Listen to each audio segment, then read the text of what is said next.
بسم اللہ الرحمن الرحیم۔ السلام علیکم دوستو، آپ کو نصیحت چینل پر خوش آمدید۔ دوستو، آج آپ کو حضرت ابراہیم علیہ السلام اور نمرود کے مابین ہونے والے اس مناظرہ کے بارے میں بتائیں گے جس کا ذکر قرآن پاک میں آیا ہے، اور یہ بھی بتائیں گے کہ پوری دنیا کی بادشاہی کن چار لوگوں کو ملی۔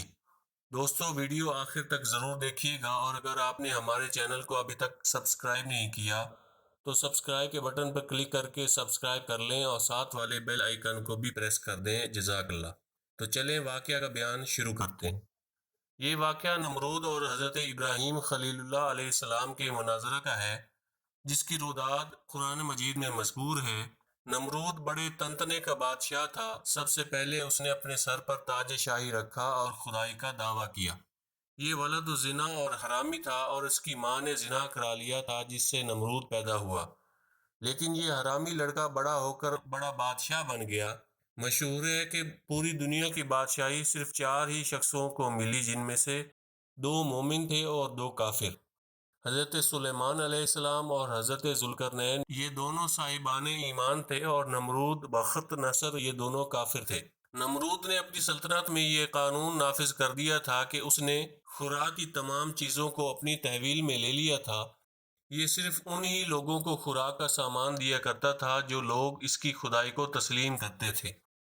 چنانچہ ایک مرتبہ حضرت ابراہیم علیہ السلام کے دربار میں حضرت ابراہیم علیہ السلام اس کے دربار میں غلہ لینے کے لیے تشریف لے گئے، تو اس خبیث نے کہا کہ پہلے تم مجھ کو اپنا خدا تسلیم کرو، جبھی میں تم کو غلہ دوں گا۔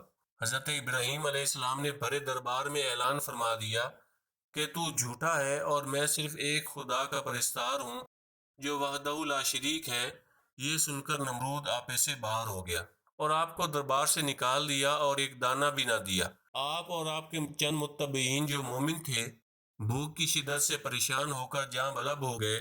اس وقت آپ ایک تھیلا لے کر ایک ٹیلے کے پاس تشریف لے گئے اور تھیلے میں ریت بھر کر لائے، اور خداوند قدوس سے دعا مانگی تو وہ ریت آٹا بن گئی، اور آپ نے اس کو اپنے متبعین کو کھلایا اور خود بھی کھایا۔ پھر نمرود کی دشمنی اس حد تک بڑھ گئی کہ اس نے آپ کو آگ میں ڈلوا دیا، مگر وہ آگ آپ پر گلزار بن گئی اور آپ سلامتی کے ساتھ اس آگ سے باہر نکل آئے، اور علل اعلان نمرود کو جھوٹا کہہ کر خدائے وحدہ لا شریک کی توحید کا چرچا کرنے لگے۔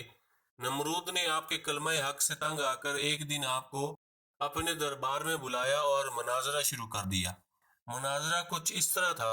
نمرود نے کہا، اے ابراہیم، بتاؤ تمہارا رب کون ہے جس کی عبادت کی تم لوگوں کو دعوت دے رہے ہو؟ حضرت ابراہیم نے جواب دیا، اے نمرود، میرا رب وہی ہے جو لوگوں کو زندہ کرتا اور مارتا ہے۔ نمرود، یہ تو میں بھی کر سکتا ہوں۔ چنانچہ اس وقت اس نے دو قیدیوں کو جیل خانہ سے دربار میں بلوایا۔ ایک کو موت کی سزا ہو چکی تھی اور دوسرا رہا ہو چکا تھا۔ نمرود نے پھانسی والے کو تو چھوڑ دیا اور بے قصور کو پھانسی دے دی، اور بولا کہ دیکھ لو، جو مردہ تھا میں نے اس کو زندہ کر دیا، اور جو زندہ تھا میں نے اس کو مردہ کر دیا۔ حضرت ابراہیم علیہ السلام نے سمجھ لیا کہ نمرود بالکل ہی احمق اور نہایت ہی گھٹیا آدمی ہے، جو زندہ کرنے اور مارنے کا یہ مطلب سمجھ بیٹھا۔ اس لیے آپ نے اس کے سامنے ایک دوسری بہت ہی واضح اور روشن دلیل پیش فرمائی۔ چنانچہ آپ نے ارشاد فرمایا، اے نمرود، میرا رب وہی ہے جو سورج کو مشرق سے نکالتا ہے۔ اگر تو خدا ہے تو ایک دن سورج کو مغرب سے نکال دے۔ حضرت ابراہیم علیہ السلام کی یہ دلیل سن کر نمرود مبہوت اور حیران رہ گیا اور کچھ بھی نہ بول سکا۔ اس طرح یہ مناظرہ ختم ہو گیا، اور حضرت ابراہیم علیہ السلام مناظرہ میں فتح مند ہو کر دربار سے باہر تشریف لائے اور توحید الہی کا واعظ علل اعلان فرمانا شروع کر دیا۔ قرآن مجید نے اس مناظرہ کی روداد پارہ 3 سورہ بقرہ کی آیت نمبر 258 میں بیان کی ہے۔ حضرت ابراہیم علیہ السلام کے اس واقعہ سے ہمیں چند نصیحتیں ملتی ہیں۔ حضرت ابراہیم علیہ السلام خداوند تعالیٰ کی توحید کے اعلان پر پہاڑ کی طرح قائم رہے، نہ نمرود کی بے شمار فوجوں سے خائف ہوئے، نہ اس کے ظلم اور جبر سے مرعوب ہوئے، بلکہ جب اس ظالم نے آپ کو آگ کے شعلوں میں ڈلوا دیا، اس وقت بھی آپ کے پایہ عزم و استقلال میں بال برابر لغزش نہ آئی، اور آپ برابر نعرہ توحید بلند کرتے رہے۔ پھر اس بے رحم نے آپ پر دانہ پانی بند کر دیا، اس پر بھی آپ کے عزم و استقامت میں ذرہ برابر فرق نہ آیا، پھر اس نے آپ کو مناظرہ کا چیلنج دیا اور دربار شاہی میں طلب کیا تاکہ شاہی روب و داب دیکھ کر آپ علیہ السلام کو مرعوب کر دے، لیکن آپ نے بالکل بے خوف ہو کر مناظرہ کا چیلنج قبول فرما لیا اور دربار شاہی میں پہنچ کر ایسی مضبوط اور دندان شکن دلیل پیش فرمائی کہ نمرود کے ہوش اڑ گئے اور وہ ہکا بکا ہو کر لاجواب اور خاموش ہو گیا، اور بھرے دربار میں اس کلمہ حق کی تجلی ہو گئی کہ جاء الحق وزہق الباطل ان الباطل کان زہوقا، حق آیا اور باطل مٹ گیا، بے شک باطل کو مٹنا ہی تھا۔ بالآخر حضرت ابراہیم علیہ السلام کی صداقت اور حقانیت کا پرچم سر بلند ہو گیا اور نمرود ایک مچھر جیسی حقیر مخلوق سے ہلاک کر دیا گیا۔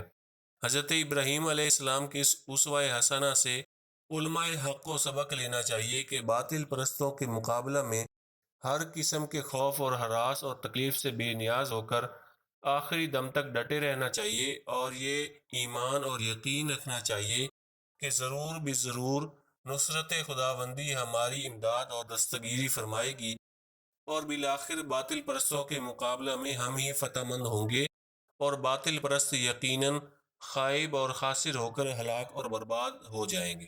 یہ ایمان و عقیدہ مضبوطی کے ساتھ رکھنا چاہیے کہ اللہ تعالی ہم حق پرستوں کو غیب سے روزی کا سامان دے گا، کیونکہ ظالم نمرود نے جب حضرت ابراہیم علیہ السلام کو غلہ دینا بند کر دیا اور ملک بھر میں ان کو کہیں ایک دانہ بھی نہیں ملا، تو اللہ تعالیٰ نے ریت اور مٹی کو ان کے لیے آٹا بنا دیا، اور اسلام کے اس عقیدہ کی حقانیت کا سورج چمک اٹھا کہ ان اللہ هو الرزاق ذو القوۃ المتین، بے شک اللہ ہی بڑا رزق دینے والا، قوت والا، قدرت والا ہے۔ بہرحال حضرت ابراہیم علیہ السلام کا یہ طرز فکر و عمل اور آپ کا یہ اسوہ تمام حق پرستوں عالموں کے لیے چراغ ہے، اور حقیقت یہ ہے کہ آپ کے اسوہ حسنہ پر عمل کرنے والے ضرور کامیابی سے ہمکنار ہوں گے۔ یہ وہ تابندہ حقیقت ہے جو آفتاب عالم سے بھی زیادہ تابناک اور روشن ہے۔ آج بھی جو ہو ابراہیم کا ایمان پیدا، آگ کر سکتی ہے انداز گلستاں پیدا۔ اللہ پاک سے دعا ہے کہ وہ ہمیں اپنے پیارے انبیاء کرام کے نقش قدم پر چلنے کی توفیق عطا فرمائے اور گمراہ لوگوں کے شر سے محفوظ رکھے، آمین۔ دوستو، اگر آپ کو یہ ویڈیو پسند آئی ہے تو اسے لائک اور شیئر کر دیں۔ جزاک اللہ۔